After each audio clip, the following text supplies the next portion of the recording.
In this lesson, we are going to look at a line of best fit. I have the data from our class when we did our heights and our arm spans. And a lot of us would hopefully realize that we think that our height and our arm span should be close. Haven't you always heard that your arm span is about the same as your height? We're not all fully grown, so our data is a little skewed, and that might not be true for everyone, right? But in general, that's what they say. So we're going to make a scatter plot of this data. I'm going to put my x value of height as my first one here, and then I'm going to do arm span on the y-axis. And you could switch that up, it'd be fine, as long as we all do the same. There were some people gone on the days that we measured, so I'm going to cross those people off our list. We would not enter their data because we don't have a complete set of data for them. So instead of doing this by hand, I'm going to have us review how to do it on our calculator, because I think all of you could do a scatter plot by hand.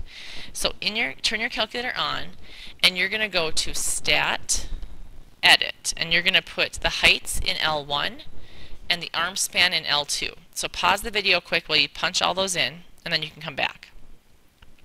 So once you get all those in there, we're going to then look at a scatter plot of those heights. So I'm going to go second, y equals, and I'm going to turn on my stat plot. So hit enter. Mine is on right now, so I would hit enter on, otherwise if yours is off, move to the on and hit enter. Then when I come down here, the scatter plot, let's say I was on histograms. Looks like that. The scatter plot is the first one. So hit enter. You'll notice for the X list it says L1 and the Y list L2. That's what I'd like. So from here I'm going to hit zoom 9.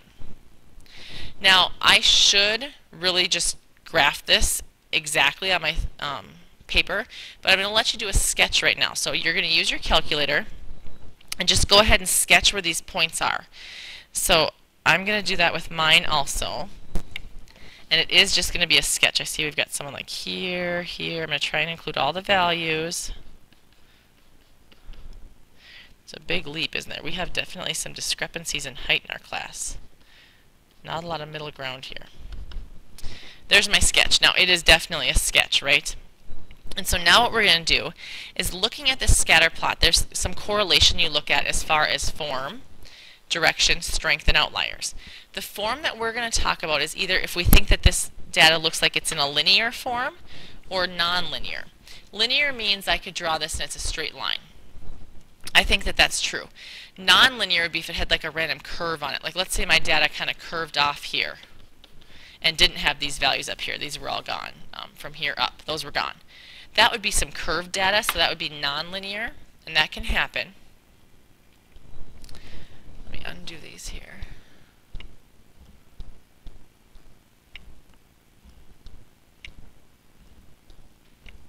There we go.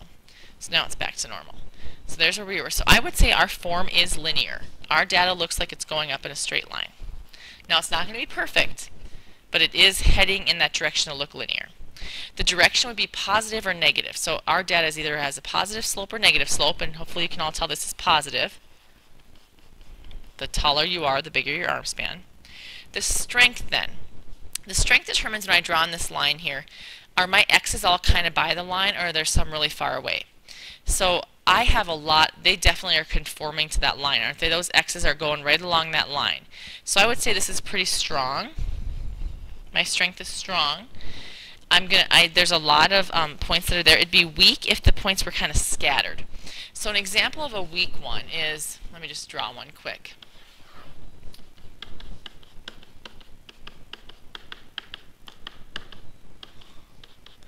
This one looks like almost no correlation.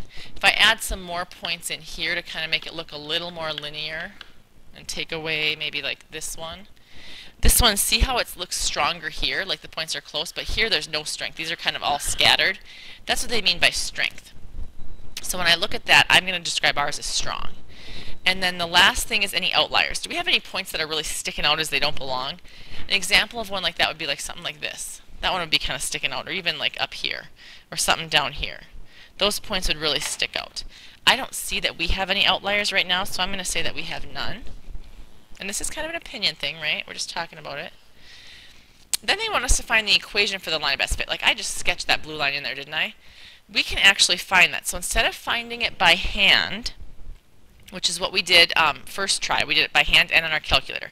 I'm going to review the calculator part. So we're going to go here, and I'm going to hit Stat, Calculate, and it's number 4, that linear regression line. So I hit 4, enter. And there is my linear regression line. So I'm going to copy that down onto my notes. So my slope is 1.16 and my b is negative 27.89. So when I go to mine here, I'm going to write that out. So y equals 1.16x minus 27.89. So now as I do that, at the bottom it says, and this isn't in your notes, but let's just remind ourselves how we do this. I have, use your equation to predict the arm span of someone who's 172 centimeters tall. So if we were to do that, that 172 would go right here. So if I thought someone was 172, for our class, I would predict, I'd take 1.16 times 172, and then minus 27.89. I would predict an arm span of 171.63 centimeters. That would be my prediction for someone in our class. Now I'm not going to make predictions about this whole school here. This is just the data for our class. Actually, the other class's data is a lot different than yours. Their slope was under 1, but their b value was only 8. So they were minus 8 point something. And you're at minus 27. So your data is quite different. It'd be interesting to combine the two and see what happens. So for this data, those are my predictions I'd make. You're going to do more stuff with this tomorrow in class. You have a worksheet you'll do off this, and then you have a couple of objectives. So make sure you let me know if you have any questions.